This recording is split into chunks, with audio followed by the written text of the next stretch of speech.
Hello, happy Sunday to everybody. If you have been following the Carly Russell story out of Hoover, Alabama, a 25-year-old had just gotten off from work and she had stopped by a restaurant to pick up dinner for her and her mother.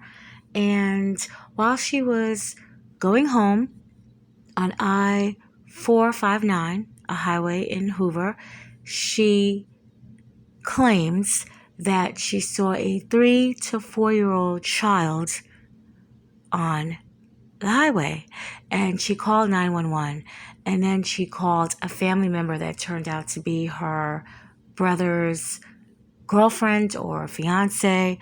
But she called this woman, and they heard Carly ask the child, was he or she all right?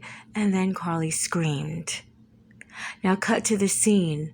When authorities, family members arrive to this vehicle, the door is wide open. There is a purse left inside the vehicle. An Apple Watch is inside. And Carly's phone is on the ground. A trucker said he saw a slim, brown-skinned man in a gray car sped off. It screamed sex trafficking, most definitely. Carly's parents got on the news and begged for the safe return of their child with a $25,000 to $60,000 reward. Return of Carly Russell, a nursing student.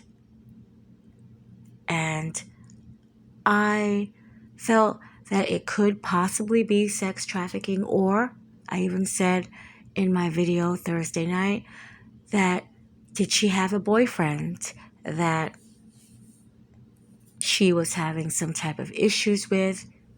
It was one or the other.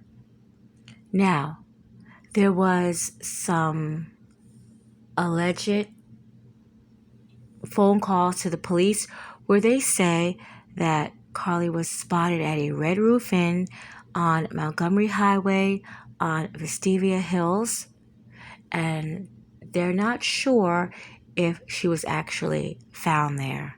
However, Saturday night she did go back to Hoover, Alabama, where she lives with her parents, and she was taken to the hospital to get a checkup.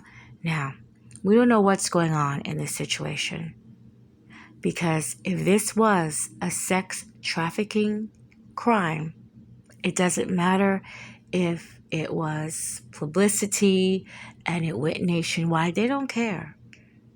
That price actually is higher on the victim that is sex trafficking.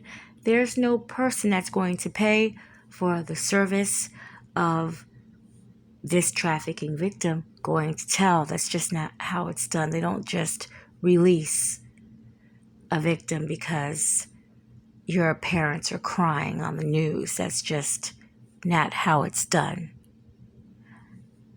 So was this a hoax?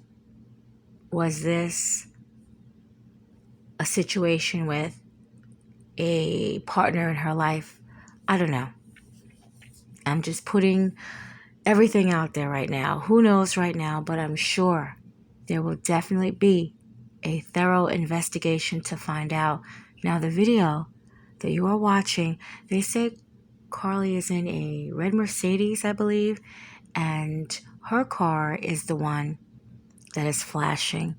Now, I was thinking, and if you have been on some of these rural parts, even with highways and interstates, sometimes they could be totally dead, but there is a lot of traffic here.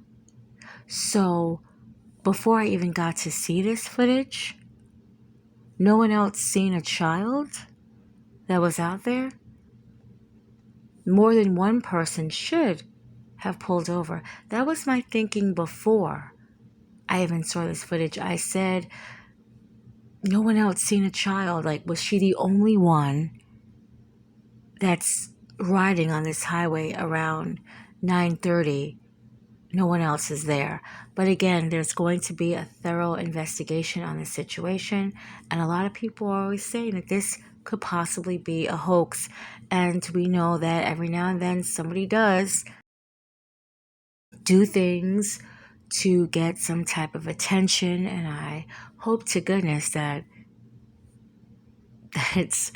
that wasn't it. I don't know what it was, but I'm hoping that that wasn't it. I mean, they're still doing an investigation on Rudy Ferraris, who was not missing for 8 years, but everybody else thought he was, except his mother and random family members. So they will definitely thoroughly do an investigation on this. But she did go to the ER to get checked out to see if anything was going on with her. So I don't know. She's 25. So if you don't want to go home, I don't know how her parents kick it, but you're 25. You're an adult. If you don't want to go home and you want to dip off for 2 nights, you could. You could. You are illegally allowed to, but we know when you're under somebody else's roof, things might be a little different. But we will definitely be finding out soon what really happened to Carly those 2 nights that she was gone.